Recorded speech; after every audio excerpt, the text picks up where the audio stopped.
Meus amigos, ei, tá preparado, filho? Aqui, ó, eu tô aqui fazendo uma pizza que é tradicional, é do pessoal aqui de Mauá, viu? Muito bom. Você faz a pizza que é... Olha, se prepara. Apaga a luz aí, por favor. Obrigado, pessoal. A produção é gente boa. Acende a luz, produção. Muito boa essa produção, viu? Sensacional. E aqui você vai preparando aqui, ó. Você prepara muito rápido, porque é uma preparação aqui que algumas saem pra fora, que não fornecem a nossa produção. Né, por favor. Cala a boca, produção! Obrigado. Eu quase quebrei o tudo aqui. Alguém...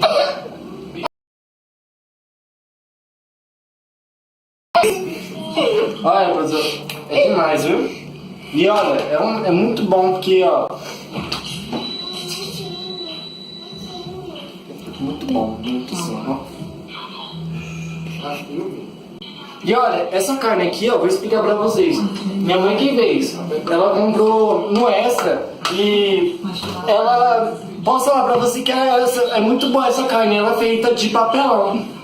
É muito boa, pessoal, muito boa. Vocês vão amar isso aqui. É uma carne sensacional, entendeu? E aqui, ó, eu vou falando com vocês, fazendo aqui. E olha, demais, viu? Acende a luz aí, produção. Tá escuro.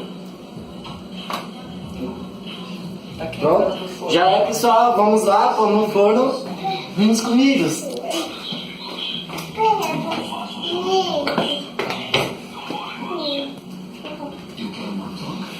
A minha produção é meio lenta, viu? É que a gente mora em Mauá, por isso mesmo.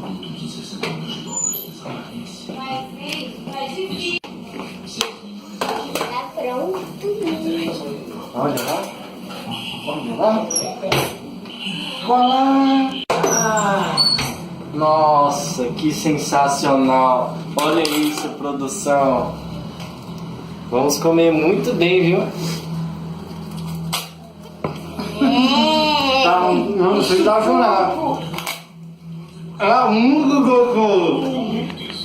É um gosto muito bom, tá?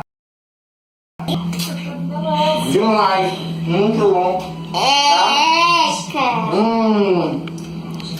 Muito bom, produção. Obrigado. Tchau, viu? Obrigado, gente. E dá like, viu? Dá like.